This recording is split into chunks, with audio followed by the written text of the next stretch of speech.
everyone, and welcome to another session of Plan Success. I have a treat for you guys today. We have Mark Andersen. He's the president and CTO of EPMS. For those of you who have never heard of EPMS, EPMS is a mid to high level MIS, estimating system, management system for the print world.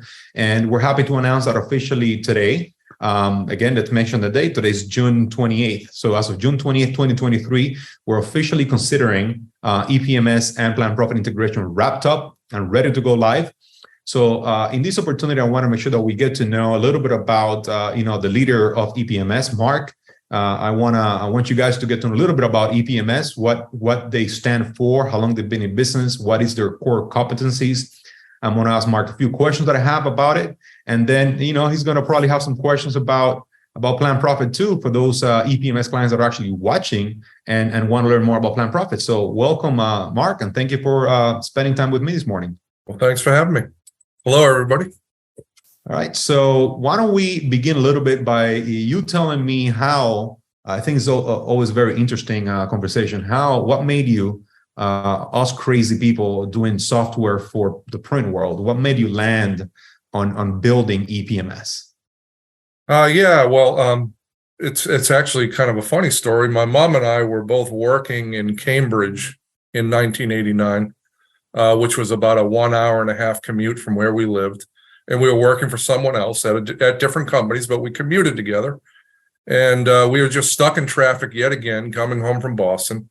And we just started talking about, we really should have our own business and not be commuting into Cambridge every day working for somebody else. And so an opportunity came up with a friend of hers to buy out a company that was struggling, that wrote estimating software for the printing industry. And admittedly, I knew nothing about the printing industry in 1989. Never worked in the print industry before? No. Okay. So background in software, at least? Yeah, a little bit, but I wasn't a developer at the time, so we went forward with this crazy plan, not really sure what we were getting ourselves into. And two things became apparent really quick to me. Number one, I needed to learn the industry much better. And number two, I needed to learn to do software development because the developer that the company had at the time was not very helpful and on his way out the door.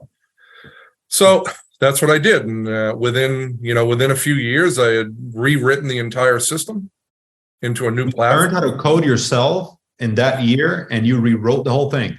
Yeah, within a couple of years. Yeah. Yeah. Took some trial and error. I actually wrote probably 3 versions before I came up with something that was usable and marketable. And there was no user experience layout per se. It was mostly just lines of DOS code, right? Yeah, the product was DOS when we took the company over. So I had a visual of what the product looked like and how it should work, but it was not Windows-based. So one of the challenges we had to get to the Windows platform. And the developer we had at the time didn't want to do that. So this was a driving factor in me learning to do development and rebuilding the entire product into the Windows platform. So that was 1989, 30 some years ago. Yep. That was my first 3 years right there. Yeah. And today, again, one of the reasons why PlanProphet, is integrated with you guys is because you have a very good reputation in the industry for being still a family managed niche boutique software that people can go to and get excellent customer service and excellent solutions for, right? So you maintain, I suppose, that sort of like home family feel in, but at the same time, you're not necessarily a print shop for, a software for a print shop doing, X amount of dollars or less a year. You're more of a product that is known for those centers that are, I'm gonna just put a number out there that've got 30 employees or more, 25 employees or more, that are at a certain level of success, I would say, in terms of volume of sales and in terms of staff size. What do you think made you land on that niche? Is that something you did it on purpose? It just happened? It just kind of evolved into that. When we took the company over, most of the clients that the company had were smaller printing companies. But as we started to get out into the marketplace, larger companies started to take interest in the product, but the product didn't go far enough. So a lot of the development work I did in the first 10 years were really to scale the product up to be able to handle larger companies. And that just continued to evolve. And of course, once you start going down that path, then the product becomes overkill for the smaller ones, because it just got too much. And so we just kept going down that route. And really where we've landed is that we are, as a general rule, built for the medium to large printing companies of various different workflows. We handle commercial printing, flexo, packaging, apparel, screen printing, wide format, and others. So, but yeah, as a general rule, and it's not always the case, but as a general rule, our clients are 30 employees and up. And we go as far up as close to 20 to 25 of the top 100 in the North America are using our system. If you look at the printing impressions top 100 list, I think we land somewhere around 20 to 25 of those are ours. That's pretty admirable. It's pretty big market share of the top 100 shops. In that size, yeah, it is. Yeah. Once you, if let's say I'm a shop that's using MIS X, right? And I'm a certain level that I feel that maybe it's time for a change, right? And again, for those watching, those that have had conversations with me know that my answer whenever any one of our customers go to me, hey, I'm thinking about changing MISs. My usual answer is always think about it very, very carefully, because the grass is not always greener, because there's so much pain in change that sometimes the squeeze is, the juice is not more the squeeze. I think that's the way you say it, right? I turn to murder lines all the time, but I think that's what I mean. But I also admit that there's many other occasions where it's a natural course of growing that the tech stack that they're using needs to evolve as well. So in your opinion, having done this for a few months already, what do you think is that if you're speaking to a center that's in growing stage, what would you say to them of when you think the timing is right to evolve out of whatever MIS they're using and maybe upgrade to something a little more robust, like maybe EPMS? Oh, there's no clear answer to that, but I think, at some point the pain that you're experiencing gets to the point where it's just not sustainable anymore. What maybe the system you have isn't able to just handle the volume that you're doing anymore. And so it starts to run too slow. Maybe it doesn't have the robust database engine behind it, like SQL Server, to be able to handle that. Or maybe you've got into additional workflows that you weren't doing before. Like we've got many clients that now are doing not just commercial printing anymore, but also flexo, wide format, apparel, and other things. And maybe the MI system you have doesn't have that ability to handle all those different capabilities under one system. And so various things like that. I could list out a whole list of things that come up. You are right, though. Sometimes you just need to do a reinstall of your existing MIS system and a re-implementation, because it may have capabilities now that you didn't take advantage of when you first implemented it. So all of us MIS vendors have had customers that have saw the grass is greener on the other side, gone over to the other side, and then come back.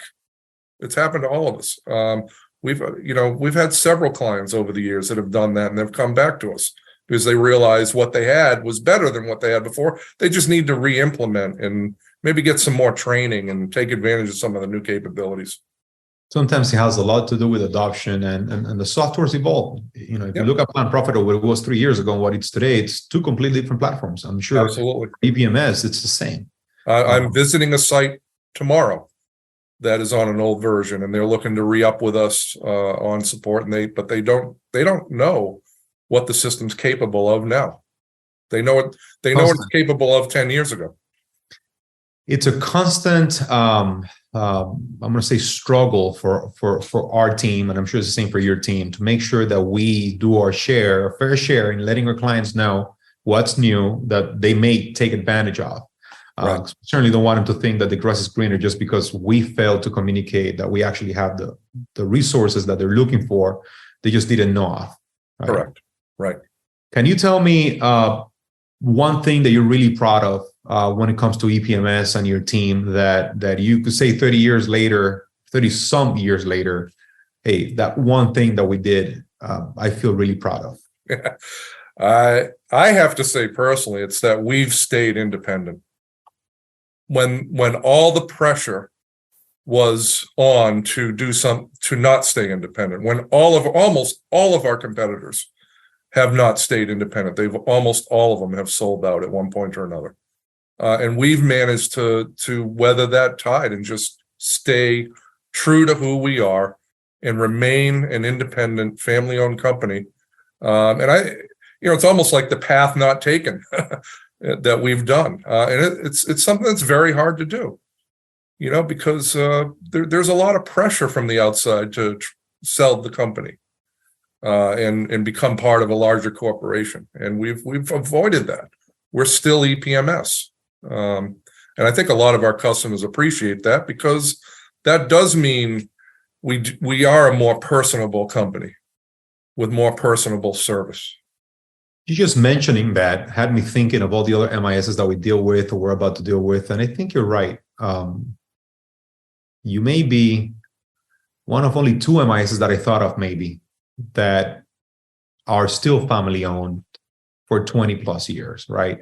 Yep. So, and I know the stress of getting acquired, of other shops coming in, or larger networks of in the print world coming in and making very enticing offers that make you want to go and drink margaritas. Forget about this whole mess, right? But it's kind of admirable you guys have stuck there, and I guess it shows me that you actually appreciate it and you like still the battle and the hustle. Not to mention that you're making money on it, right? Yeah. It helps to be profitable and be a solid company as well. Yeah. And I know you have staff also that have been with you for a long time. I have had the pleasure of dealing with at least 2 or 3 of them in just the last 2 months, and on a very frequent basis. So again, good staff too, and right. That's also great. Correct. I'm going to say almost a year ago when we began talks about integrating with PlanProphet. I don't really remember how our conversations started. May have been a mutual client now or a client then that was using EPMS that wanted PlanProphet. Correct me if I'm wrong, but I think that is absolutely correct. It was Strategic Factory, actually. Correct. That's correct. Let's give credit when credit's due. Keith Miller reached out to me and had a lot of good to say about PlanProphet, and when Keith makes a recommendation like that to me, I listen. Perfectly remember. So that's where it started. Yeah. I met Keith at a national NPSOA seminar last year. Actually, I believe it was in San Antonio, and we had we have several customers in the NPSOA group, great owners group. We had Nathaniel Grant, the president of NPSOA, in one of these planned success sessions earlier too. So Keith sold the product. Keith said that I think it'll complement well EPMS, and you guys were right on it. You thought it was a good complement too, and one decision that we made in PlanProphet a while ago is we want to be very purposeful with which MISs we integrate with, because it's not just about creating integrations with MISs, it's about creating integrations with MISs where the MIS owner or administrator per se believes in that these will actually also bring benefits to your audience. Because without your support and without your belief, that we can actually make a difference, it would honestly be a lot of wasted efforts on both sides. Can you go back to those first conversations we had after you demoed PlanProphet and put yourself in the shoes of a typical EPMS client? And can you let me know and let all the audience watching here, what you saw in PlanProphet, thinking of EPMS users that you felt that it may be a game changer to make you guys decide? Because there was significant effort, by the way, thank you, involved on your side too, to make this happen. So what made you guys do it? Yeah, well, I'll start by saying one of the problems we've had for a long time is we're constantly getting asked by clients, do you integrate with this CRM or that CRM? A lot of times it's salesforce.com that gets brought up, or HubSpot or something like that. So, I've felt for a while it would be beneficial for us to have a primary partner in that arena that I can recommend to our clients as a go-to. All right. Now, so when I saw PlanProphet, and I learned that it's based off the salesforce.com platform, that you've already been working in the printing industry with other MIS systems, so you have printing industry knowledge already. And I saw a product that had really nice Salesforce automation tools that we don't have in our CRM. And like the various alerts and reminders and the way you're able to tie into our database and get real-time data up there. All these things combined together, I kind of felt made this a really good decision for us as part of our strategy, both short-term and long-term, to have a partner like you in the sales automation /CRM world. Thank you. And also it helped that we surveyed your audience, and we had very, very positive encouragement. And one of the questions that we asked in that survey, and we do this every time we integrate with a new MIS, hey, how much you think that you pay for? We first ask, how do you feel about a platform that integrates with EPMS for A, B, C, D, E, basically all the core competencies that PlanProphet offers. And then the last question is, well, if we actually build something like this, what's the maximum, not what you will pay, what's the maximum you'll be willing to pay for a product like this? And we always laugh because there's not one of these surveys that we do that they give me an honest answer. Above a lot of them will go nothing, $100, $50. It's just funny. Yeah. But then we reached out to all the people that answered. We had several, almost 20 of those centers that answered. Just basically go ready to go. The moment that it's ready. And we're right now, again, in the final stages, probably the last week or so of testing before we actually start adopting centers.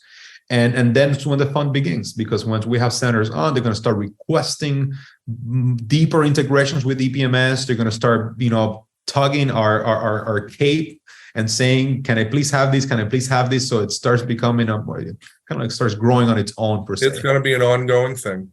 Yeah, it is an ongoing thing. That's part of the beauty of it. Our company, certainly not as seasoned as EPMS is, by no way, probably the 30 plus years of difference between your founding date and our founding date. But we like the culture that you've built. We're trying to do the same thing on our end, where, we're still a small company, but we care a lot. We're, again, independently owned. We listen a lot. I think one of the things that, if you were to ask me the question that I asked you, what are you most proud of? For us, would probably be that our product truly is a product of our customers.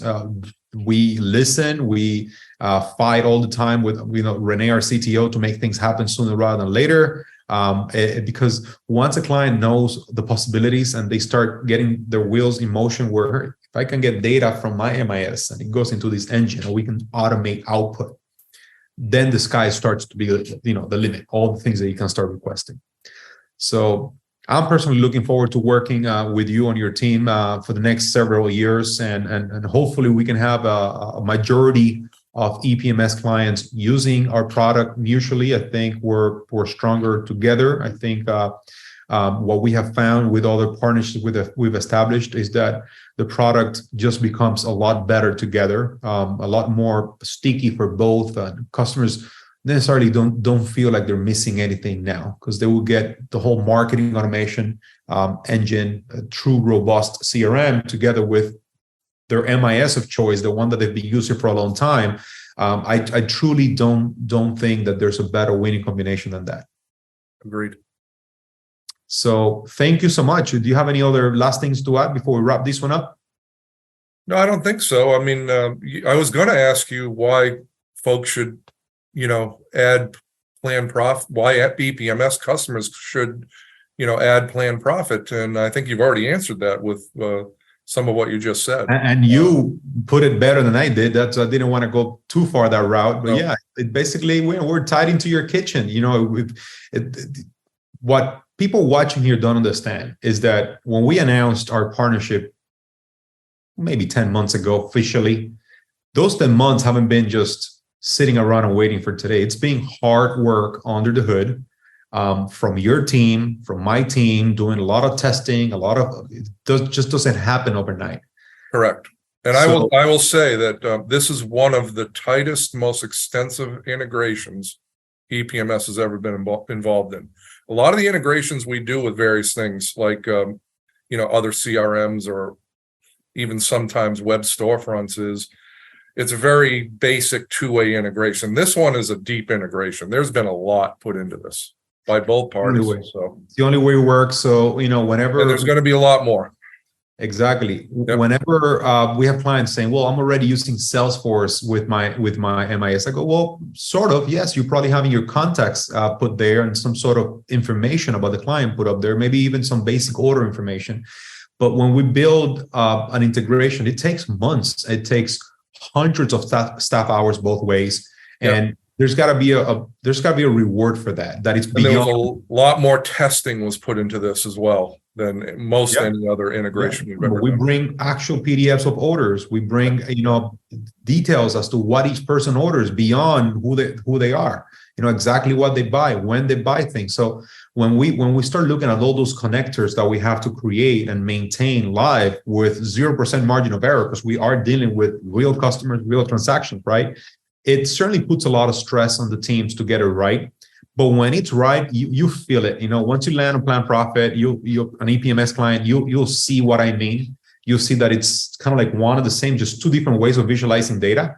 One is for the purpose of creating jobs, moving jobs across the production board, estimates, billing, closeouts, et cetera. And the other one's just to execute on an automatic way on those things, where you want to automate invoicing, better relationship with clients, better marketing relationship, right? Those kind of things that we handle. But again, they're pretty ingrained with two amongst the two of them. I guess that we're going to wrap it up right now. Thank you so much for the time, Mark. I think I personally learned a lot about your journey, and I'm sure those people watching right now have learned a lot about your journey as well. Pretty admirable, and looking forward to keep growing together. Thank you very much, and I'm looking forward to working with you. Let's keep it going. Thank you.